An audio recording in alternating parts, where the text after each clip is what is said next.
Just sort of couldn't get hold of the ball at all, and it looked worse than probably what it was. All we were doing was chasing bums all day, and it was a bit hard, you know. Had some injuries, Mark. I know they're not the excuse, but Blackwell and Johnston, they were both. Johnston seemed to be badly hurt at one stage.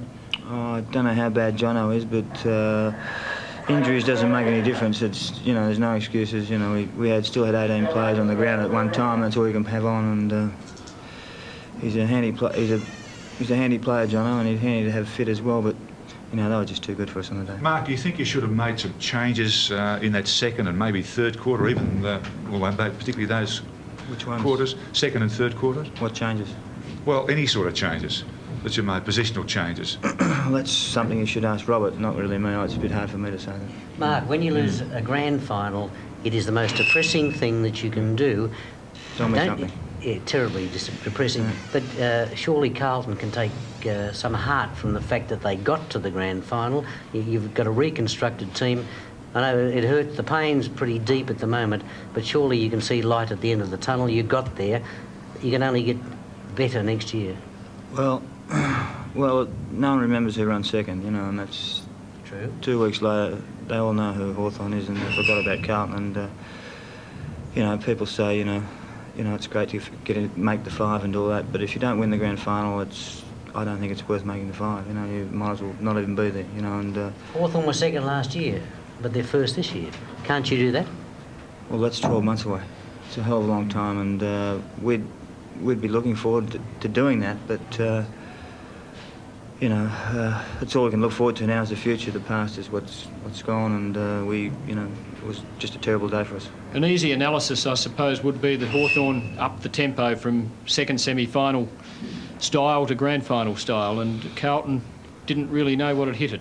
Do you think that would be accurate? Maybe that's accurate. It's very, very hard to assess. I haven't had a chance to really think about what's happened, and I'm sure over the night there'll be a lot of talk about it and things like that. But you know, Hawthorn played extremely well, and full credit to them, and you know, they deserve the cup tonight after that day's performance. But the placing of Ayres and Eade was a surprise to us, and I guess to yourself. By gosh, it worked, didn't it? We knew they'd pick someone for Reece, and we didn't think it. I thought it might have been Eade for Reece, and they put Ayres on him, who did a great job as far as I could see. You know, it's very hard watching. You can't watch the game when you're playing, and you don't see it all. But Ayres seemed to have the ball a fair bit, and he sort of stayed home. He didn't really sort of move much away from the wing, and I think he may have caught Reece out there some of it, a little bit. Great career by Bruce Doull, sad end.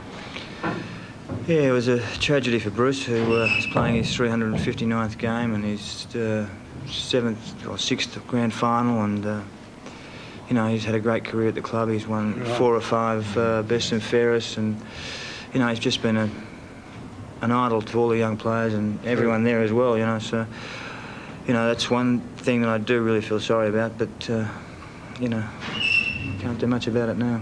It's terrible. Thanks for joining us, Mark. I guess talking about it even hurts at this moment, and we didn't know whether we'd see you up here tonight, and the fact that we have, I think, does you proud, and we really thank you very much for joining us. Thanks a lot. Thank you. Well done.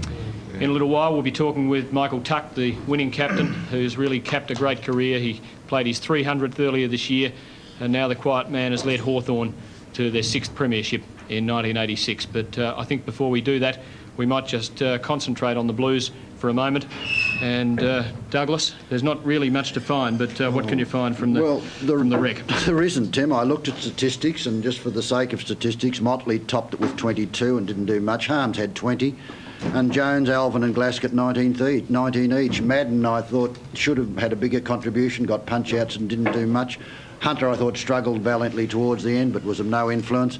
And I guess when you look at that immaculate backline of Hawthorn's, you can say the one person who might have dinted them just a little, at one stage he'd kicked half of Carlton's store, was Paul Meldrum, the unlikely man who, it's an old cliche, but he walked in the club and police said, will you let me train? And today in a grand final, he was probably their best player by his contribution of 3 goals. And here's Steve Kernahan setting it off.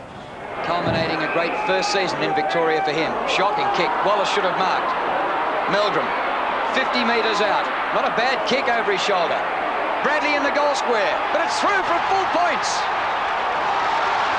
What a goal by Meldrum.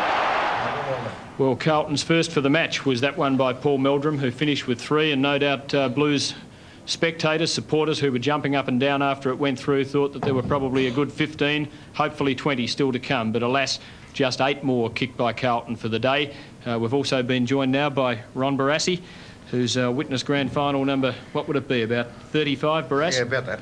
Played in quite a few of the ones you witnessed. What's your expert analysis?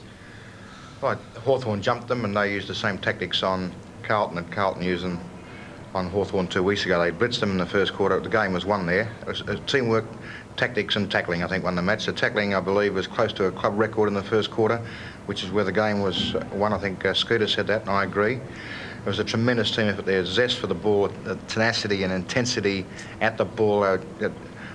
They should be nicknamed the Killer Bees, a swarm of Killer Bees. They just swarmed all over Carlton, and Carlton couldn't cope. You felt it was over at quarter time? Oh, no, I didn't. No, you can't say that. But you can look back now and say, well, that's where the winning moves were set up, and the mood of the match, the pace of the match, the momentum. Carlton got a look in a couple of times later on, but it really was won then. It just seemed they never recovered their mental or physical balance. That's right. That's exactly what I'm saying. And the errors just flowed. Well, I've never seen Carlton do so many unforced kicking errors too. Even Brucey Doull, Bradley's one of the best kicks in the VFL. He kicked out of bounds on the full there. Yeah, not under pressure. Well, if Hawthorn have put the handbrake on a bit, Carlton don't look good enough to take advantage and get some easy goals. Here's Ayres. What a great game he's played. That kick across the half-back line. Hunter leads. He'll be caught by Morris. And if it's not one, the other one will get you. But he gets the hand pass away to Blackwell, who goes for goal from 45 metres, and he's missed as well. It appeared at the start of the game that it was Hawthorn who made all the master moves, which really cut Carlton out of it. And we already mentioned Gary Ayres, and that was a fantastic effort on Rhys Jones. But when McClure and Kernahan, Johnson and Hunter were contained in that first quarter, Bradley played a bad game. Rhys Jones, we've mentioned, and Bernie Evans couldn't get a kick. It put a lot of pressure on the back line for Carlton to try and keep out the swarming lot of bees that Hawthorn develop into. It was very disappointing for the Blues after having a good run against Hawthorn in that second semi-final, particularly with their key forward players. And McClure played well in that game, remember, and Kernahan was superb because he's 6'6", he's such a tall player. But today, Hawthorn's selection was great. They had Langford, who punched the ball away from him all day. Kernahan, Glascott, one of the few times today the Blues set something up with a bit of precision, and Hunter caps it off with the mark. And Mew should be brought back a few metres to bring Hunter within 50. McClure and Kernahan the targets, and Kernahan's got one. He's plucked one at last. And need I say, that came in the last quarter, very late in the last quarter, much too late for Carlton to save the day. Kernahan bobbed up with 2 goals in about the last 10 minutes of the match, but his only meaningful acts in the day's play, and there were many who felt that he really might be the difference for Carlton, because he has shown in State of Origin matches, South Australian Grand Finals, that he is a player who sniffs the big occasion and responds, but just superbly held by the Hawthorn defence. And now we have the pleasure of saying congratulations and welcome to the winning skipper, Michael Tuck. And Tucky, I guess the highlight of a great career. How are you feeling? Oh, very good, thanks, Tim. It's been a very good. I was saying about Paul Meldrum before, he was my man, so he was probably their best player. But the thing is, I thought it was a good team effort by Hawthorn, so that was why we won, really. Does being the captain of the team really make this the greatest moment you've had in such a long and illustrious career? Well, I'd say I'd have to, really, yeah. I've had a terrific year, terrific time at Hawthorn. I've been there, this is the 17th year, so it's been a real highlight for me. Late last year, early this year, Doug Hayward has been singing the praises of Langford and Mew, particularly Langford. You must have been thrilled with the performance of those two fellas at centre half-back and full-back today. Basically, Langford has developed into one of the best full-backs in the league, and Chrissy Mew was always solid. He had a bit of Achilles trouble early in the year. That's probably why he had a slow start. Actually, everybody played quite well. I thought they played very well, and I think, Mew was just a little bit small for Kernahan. That's why Junji put Abbott on him. So that's probably slowed Kernahan down a little bit. Michael, you've played the final series on the back line. Not an accustomed position for you, is it, on the flank this week? Yeah, I've been half-back flank most of the time. I think a lot more science seems to go into football nowadays, and what they try and do is a bloke's tagging a bloke, so they try and break the tag by putting the bloke somewhere else, and then it throws them out of gear a bit. So that's why Gingy says you've got to be a versatile player to play league football nowadays, and even Terry Wallace says he's a versatile player now, playing the back pocket today. So he is very happy too. For you, is it? Well, that's super of Wallace's, Mike. You know, so often he's downgraded. I don't know why critics keep getting into Terry. He just keeps winning best and fairest, and he's done it again, hasn't he? Well, the last quarter, that mark he took. Yeah, so courageous. That was it, really. That sort of stopped him up there. Michael, just on the tactics, you may be able to spill a few beans now. It doesn't really matter, and you've got a summer to relax, and good on you, well done. But the move of Ayres to the wing, now, was that because Eade was placed on Bradley, or did it happen vice versa, or both really planned? Well, I don't know if Alan might have a go or not, but the reason was because Ayres, sides tried to exploit Gary, where I think actually they're wrong, really. But so Gingy used him up the ground more, and Eade was on Bradley, and then had Peter Russo running with Evans. So you're almost forced into that move as well, weren't you, doing those two things? Oh, probably, yeah, but the thing is, Gary's that good a player. He could play. Well, the thing is, at the moment, we've probably got the two fastest wingmen in the league.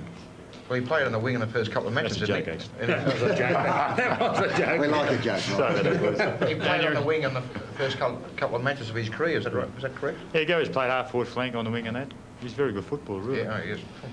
Well, great career has been capped now with the ultimate. How many more years will we see you running around the park? I don't know, really, but basically I've got one more year of a contract to go, so I hope I can fulfil that at Hawthorn. So that's at the moment, so we just have to wait and see what happens. I reckon they'll be wanting you to sign that, and they'll be counter-signing it or whatever they do.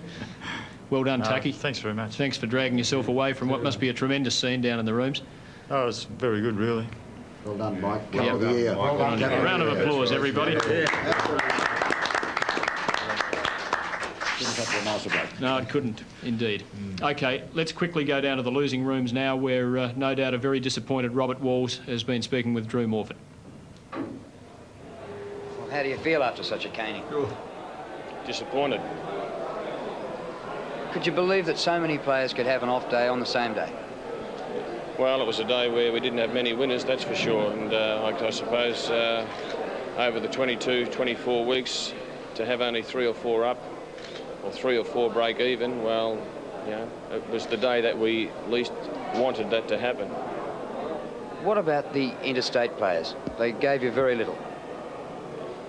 Well, I thought we had about 14 or 15 who gave us very little. But when you've gone on such a spending spree, you would hope for them to go better. Well, I would have hoped for 14 or 15 other players to have gone better too. Was there anything you can do about it? When you're being beaten in so many positions, did you give thought to more switches, say maybe Dorrit into attack, Hunter to defence, something like that? Oh, well, obviously a lot of those thoughts went through our mind. We made a few changes, but I think when you have so many down on the one day, it's pretty hard to pick up.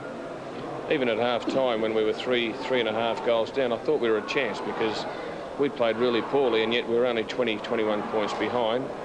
But I think they kicked 7 straight in that third quarter, and we missed opportunities to score that should have been goals, and we just made it very hard for ourselves, and no doubt the pressure they put on us was a credit to Hawthorn. I thought they you know, really tackled well, spoilt strongly, and just made it very hard for us to get a kick. Will this day be a spur for you next season? Well, only time will tell. I'd like to think it would be. Yes, well, you don't really need to be all that smart to decipher the mood of the Carlton coach, and no doubt the Carlton room's like a morgue at this moment, and made more so, I think, by the disappointment of the fact that they couldn't do it for Bruce Doull in his 359th and, well, almost certainly his last game of VFL football. Well done, Bruce. Great career, and it's a pity the Blues couldn't go out in style for you. Well, now it's replay time, and we're going to show you the decisive third quarter. As Robert Wall said, he still felt there was hope at half-time.